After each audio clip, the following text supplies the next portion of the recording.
I'm gonna go get dressed and go away.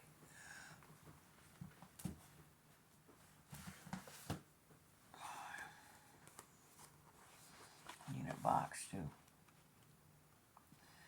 Okay, this is Myth, Sacred History, and Philosophy, Pre-Christian Religious Heritage of the West by Cornelius Loew, L-O-E. Not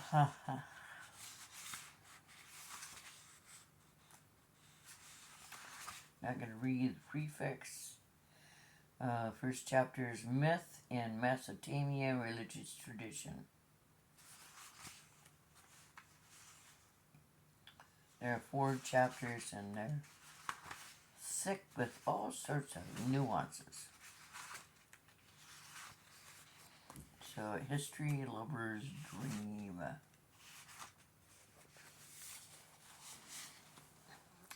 The term Mesopotamia refers to lands bordering a line between Euphrates and the Tigris rivers, from the Taurus Mountains in the northwest, south of the Persian Gulf, from the Great Syrian Desert to the west, to the Zagros Mountains in the southwest Iran.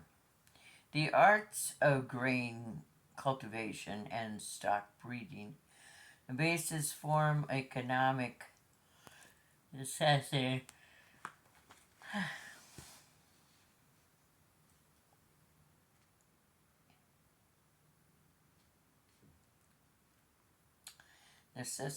Necessary for supporting a large-scale organized social development in this region is the world between 7500 and 55 BC.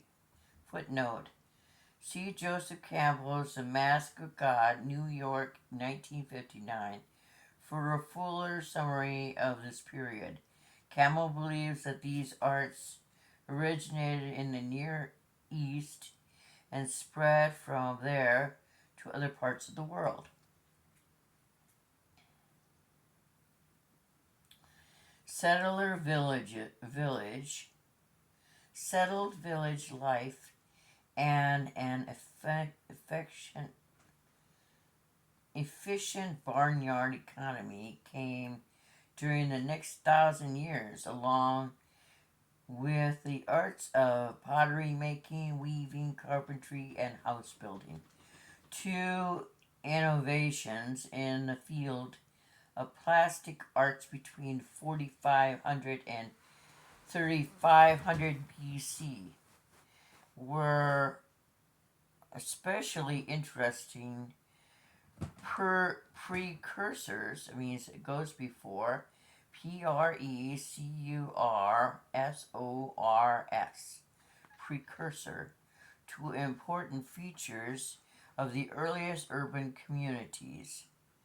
One was a widespread practice of fashioning naked female figures, small statues that undoubtedly represented the functions and fertility of goddesses among and the then well-established peasantry. Recognition of parallel between women's life-bearing powers and the powers of the earth generated an image of Mother Nature. This image was expressed in a variety of types and figures. Woman standing pregnant, squatting as though in childbirth, holding one breast while pointing with the other hand to her genitals, standing on a lion, riding a bull, and so on. When about 4000 BC, the Sumerians opened up a new culture area on a huge mudflats formed by the Tigris and Euphrates rivers, as they near the Persian Gulf, they translated the fertility imagery.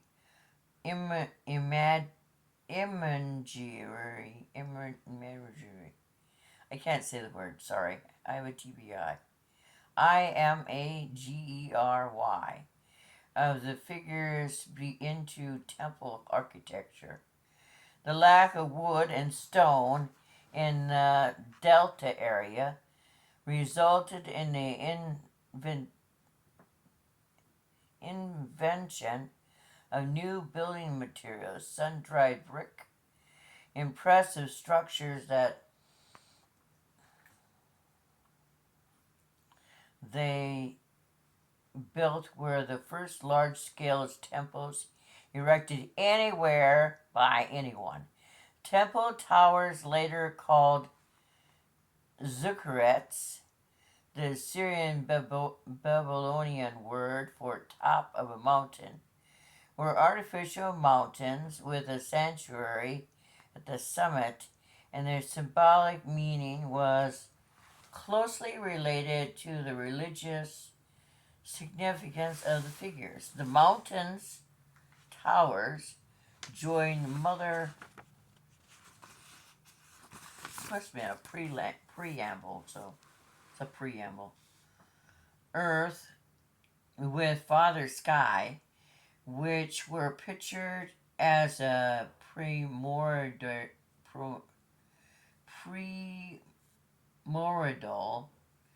parents of all things. It may be that during this period, their world generated sexual union was already being reenacted annually in the summit sanctuary, with the queen or princess of the town taking the role of the goddess and the king taking the role of God. The other development in the plastic arts was the invention of totally new aesthetic concept, the geometrical organization of a field around a center on the pottery, and the Halafin, Halafin, and the Sumerian cultures, which flourished in the northern and central regions of Mesopotamian Valley. Archaeologists have found an abundance of graceful circular compositions that use geometric and other abstract stylized designs. This concept was used by the town planning. They laid out their towns geometrically by 3500 BC, and largely market towns in summer were centered around the pivotal sanctum of a main temple surrounded by specialized circular zones. The Saris praise Gilgamesh. Gilgamesh lived like thousands of years before Moses. Floods were a way to tell a story that others would remember forever until the next flood. Gilgamesh had a flood.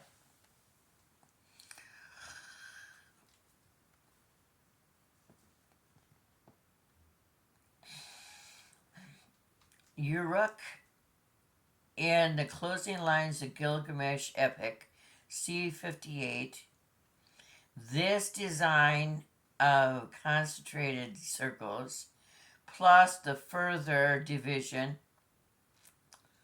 of entire town into quarters, was amazingly similar to the patterns found on some of the Halafin Sumerian and Sumerian ceramics.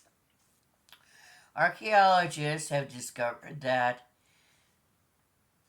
During the period from around 4000 BC and 332 BC, there was a notable expansion of monument toward a new kind of community organization that merchants and artisans and peasants, as well as formation of an elite class of professional priests, both socially and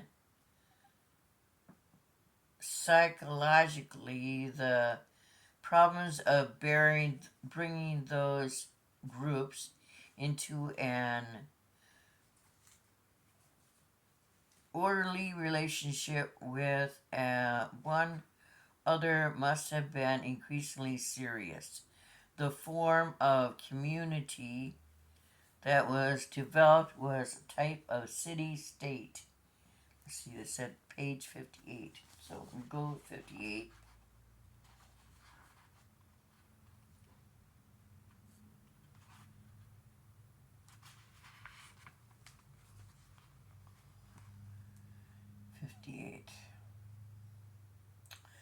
Finally, as a going away presence, Unapishtim reveals to Gilgamesh the secret of a wondrous plant at the bottom of the sea, where this plant is eaten it brings back youth. It does not make a man immortal, but it is surely the next best thing.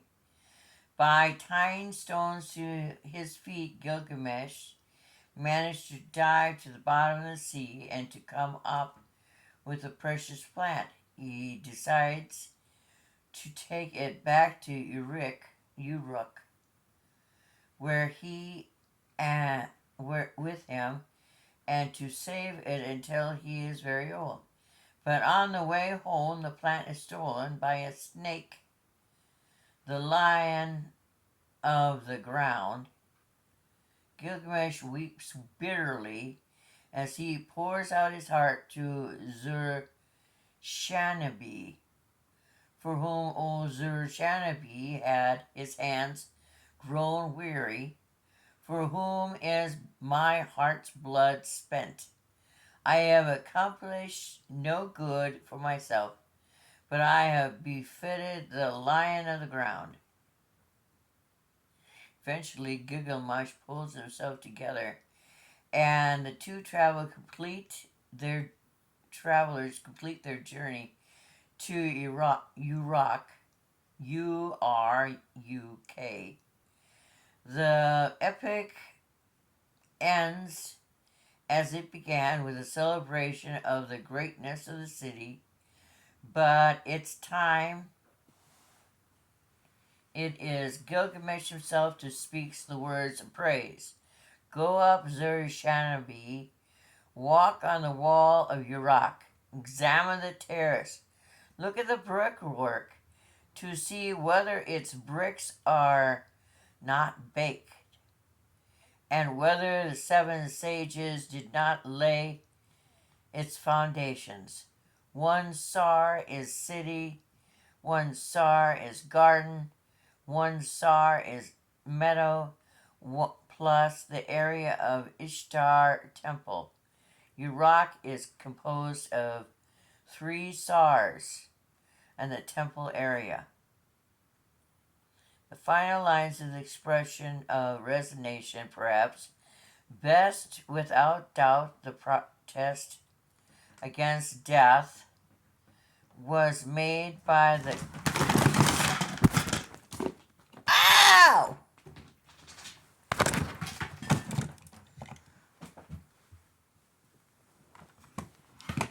Sons of bitches. I have very few things that heat food for me. One is my tea kettle. And 3 cats have tried their best to destroy my tea kettle. I have no microwave. I have no stove. I have a crappy ass toaster oven that whenever I use it smells like it's on fire. Mobile homes go up in 7 seconds. And I will die in my next fire. I will never live through another fire again.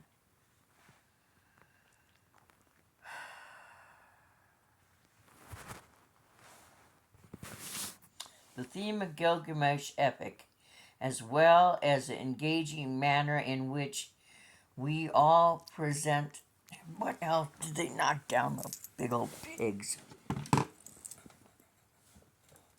Cats are like having 7 children. Each cat worth 7 children. Final lines of expression, resignation perhaps, but without doubt the protest against death has what made the Gilgamesh epic probable, the most widely known and most influential literary work in the Near East by 1500 BC.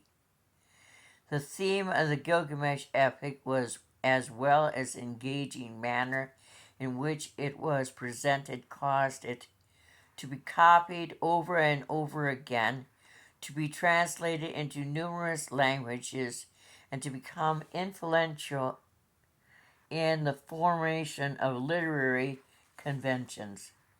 The cultural other than its own, but its spirit of protest and its implicit attack both on the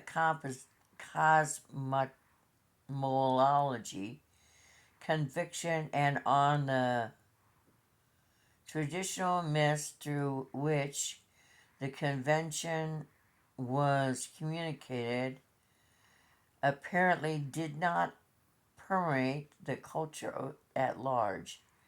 It was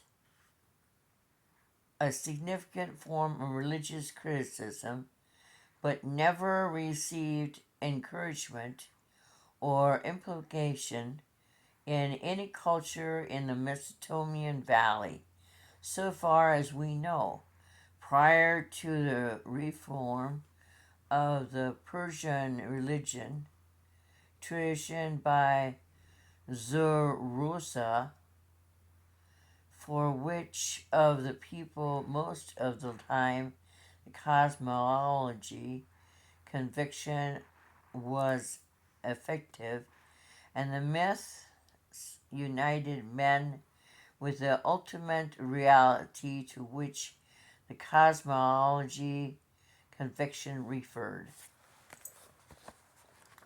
That's a mouthful and a half.